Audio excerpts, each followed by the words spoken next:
summit is not meant to be shared. Many champions have come through the history of Formula One, but very few captured the summit and then closed it off to everyone else. 7 world championships, 91 victories. But it was never about the numbers. The real point was this: to beat him, you had to be flawless. Because he did not make mistakes.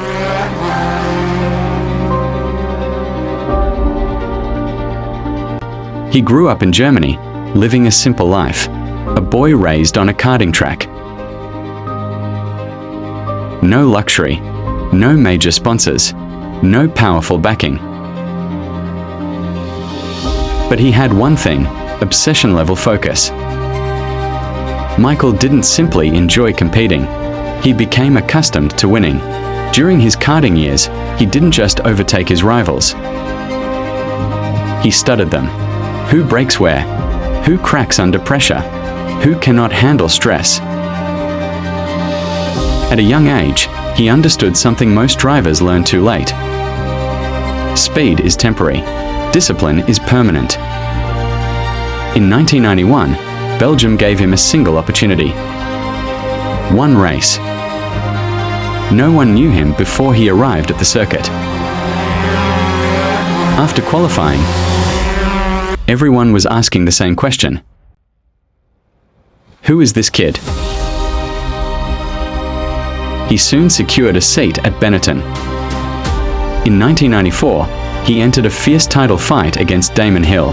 The battle lasted until the final race of the season. Schumacher claimed his first championship, and the paddock understood something clearly. He would not step back easily. He won again in 1995. He was no longer a promising talent. He had become a threat.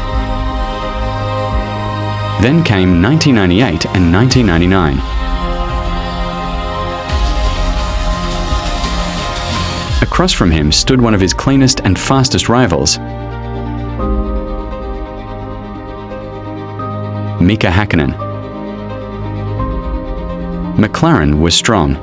Häkkinen was quick. It was a technical war, a pure speed duel. Häkkinen took both titles. For the first time, Schumacher was genuinely pushed off the summit. This is where the difference appeared. Most champions fracture when they fall. He rebuilt. In 1996, he had already moved to Ferrari, a legendary name that had lost its dominance. He did not arrive simply as a driver.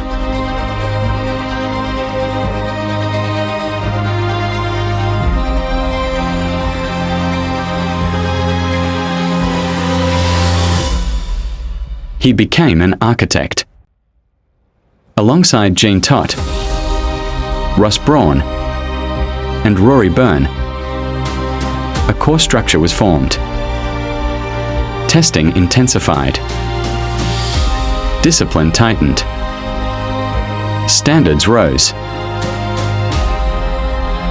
In 2000, he reclaimed the championship.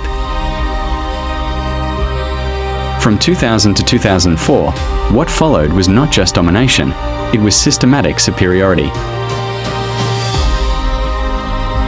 He did not win because rivals made mistakes. He won even when they were perfect. By the early 2000s, new challenges emerged.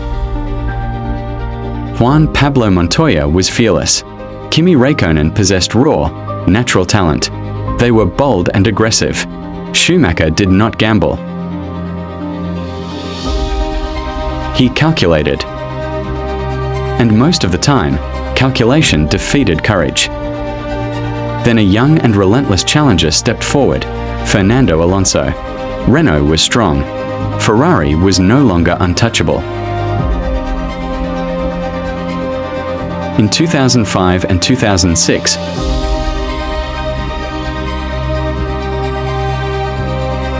Alonso won the championships, but 2006 lasted until the final race.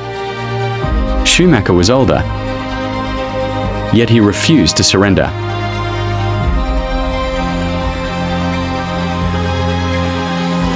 At the end of that season, he retired. An era closed. In 2010, he returned with Mercedes. The new generation was fast. The car was not dominant. There were no more titles, but his presence remained a benchmark. Young drivers were measured against him. He stepped away completely at the end of 2012. On December 29, 2013, a skiing accident changed everything. A severe head injury.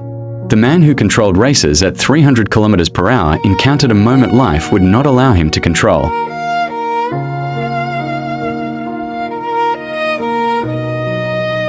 Since then, his family has kept details private. Public information is limited. He is alive, under family care, in a private recovery process. The boundary has been drawn, and the world respects it. Michael Schumacher did not just win races. He elevated the standards of Formula One. He forced rivals to grow. He redefined professionalism.